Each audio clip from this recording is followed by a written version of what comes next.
From Michael Chandler being unsure if his fight with Conor will even happen, to Chael Sonnen sharing a loophole that the Irishman could use to get out of trouble, here's how UFC fighters have reacted to McGregor missing the USADA deadline. For starters, Chandler said that he's unsure if his fight with Conor would even happen because of it. Michael is really getting tired of the whole situation. You know, him and McGregor are supposed to be these big-time coaches on The Ultimate Fighter 31 and have a welterweight match later this year.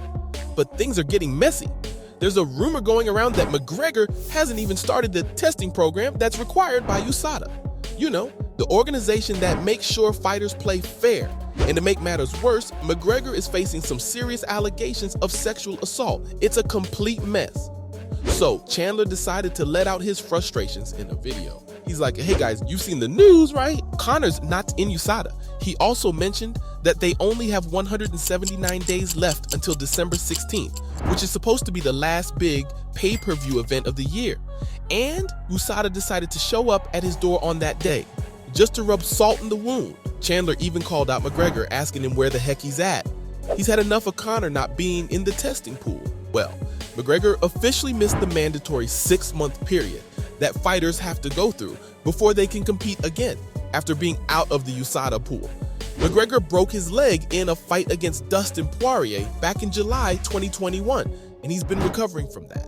But of course, Chandler isn't so happy about being told to sit quietly on the sidelines. And now, with Conor missing the deadline, the guy's getting even more impatient. But turns out, not all the pros are on his side. Sonnen, the former UFC middleweight, thinks McGregor made a smart move by leaving the USADA anti-doping pool. In one of his recent episodes of Beyond the Fight, Sonnen talked about how McGregor has been traveling all over the place, and you can see it on his Instagram. In that situation, opting out is a good way to avoid any violations. Sonnen mentioned that he doesn't know exactly what McGregor has been up to lately, but the fact that he has been in 5 different countries in just a couple of months is reason enough not to be a part of USADA. You don't want to get caught not being where you're supposed to be when they come knocking, just because you have other commitments or you're doing your thing. Sonnen also believes that once McGregor gets back in the USADA pool, he won't have to wait the full 6 months before he can fight again. And he's not the only one who added his 2 cents in all this. MMA journalist Aaron Bronsteter shared some spicy news too. He revealed that McGregor was the only fighter in the UFC who didn't get tested by USADA even once in 2022. But here's the thing, no matter what Conor's reasons are, people want to see a good fight. So it's possible that they won't stick by his side for too long, especially if he keeps flying from one country to the next, just to avoid getting tested by the USADA. But there's one person who isn't surprised by all this, UFC commentator and podcaster Joe Rogan. Back when Conor McGregor was showing off his new muscles, fans were super excited to see how he'd use his strength in the cage. But Joe Rogan, well, he had his suspicions about Conor's gains. On his podcast, Rogan brought up pictures of Conor and claimed that his urine would practically dissolve a USADA cup. Sheesh. Now that's a serious burn. But hey, maybe he's being too hard on Conor. What if he's actually trying to save the environment by skipping the drug tests? That's what Rogan seems to think. Anyway, Conor didn't stay quiet. He fired back at Joe, saying that Joe himself looks like his urine could dissolve his own underwear. Ouch. Rogan wasn't even mad about all that. He's pretty open about his own use of steroids, but Conor's insult didn't age well, since Rogan wasn't even making fun of McGregor. In fact, he totally understood why Conor would need some help to recover from that absolutely brutal injury he suffered against Poirier. Yeah, I'm talking about the time Conor's shin snapped in half. It was a horrific sight. In an interview with Derek for More Plates, More Dates, Rogan talked about how Conor was basically justifying the use of drugs to heal his leg. No wonder the Irishman wasted no time in leaving the USADA pool. It was like a message to the world that he can inject himself with whatever he wants and nobody can stop him. And when the Irishman returned to social media, he seemed to forget that shirts exist. He was strutting around, showing off his muscles, and claiming that his gains were the result of Irish stout, beef on a hot stone, some spray for pain relief, and of course, a little Proper 12. But the last time I checked, USADA allows those, so why didn't he show up for the tests? Heck, even Justin Gaethje could see through Conor's unusual physical transformation. Back when it wasn't certain that Poirier would face Justin, people were actually wondering if Gaethje would take on McGregor after his fight with Charles Oliveira.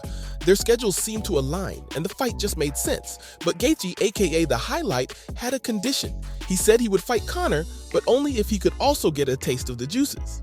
In an interview with MMA Fighting, Gaethje talked about the importance of fair play and how he'd rather stay in great shape naturally than mess with needles. Justin was simply looking for fair competition, which is a reasonable demand coming from someone who has never failed a drug test in his entire career, even though he was tested more than any other athlete in 2021. Coming back to Conor for a second. While the world was talking smack about him for roiding, TJ Dillashaw came to the Irishman's defense. The former bantamweight champ totally agrees with his decision to leave the USADA pool. He spoke his mind on Brendan Schaub's Food Truck Diaries and talked about the struggles fighters face. According to him, they get tested every single day of the year, which leaves zero room for recovery. And boy, Conor really needed that recovery time after getting a titanium rod screwed into his leg. So he's telling everyone to cut the Irishman some slack. TJ also mentioned that even if Conor is using performance-enhancing substances, it won't give him any real advantage in a fight. It's like hearing John Jones talk for a minute, right? I don't understand how that works. But let's not forget, the UFC boss has always been tough on fighters who drop out of the USADA pool. We saw that when he basically banished UFC legend Wanderlei Silva for avoiding testing. But the odds are that McGregor will still receive some praise for his decision. And Dillashaw pointed out why that would happen. If a guy who brings in millions of dollars needs a little extra help to heal, why get mad about it? Makes sense, right? He's got a point.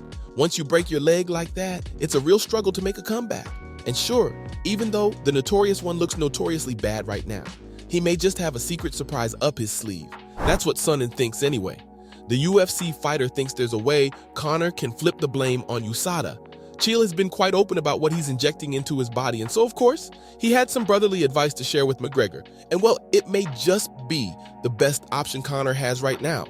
Turns out, even though USADA seems to have Conor's number at the moment, there's actually a loophole that the Irishman can use to his advantage when he's being questioned. You see, while Conor was in the testing pool, they didn't even ask him for a test. Chael predicts that USADA will come to Conor and say, "We couldn't ask you for a test because you weren't in the pool," but that's not true. And USADA knows it. If Conor wants to, he can actually bring this up to an arbitrator, and it could really work in his favor. As of now, we haven't heard what Conor has to say about the whole situation. But in the meantime, the world will keep on talking. And hey, it's not hard to imagine McGregor just chilling, opening a bottle of cold Irish Proper 12 and not giving a damn about it all. I mean, that definitely seems like the kind of attitude he's kept about this whole situation so far. So from Sonnen, sharing a loophole that the Irishman could use to get out of trouble, to Chandler being unsure if his fight with Conor will even happen, that was how UFC fighters reacted to McGregor missing the USADA deadline.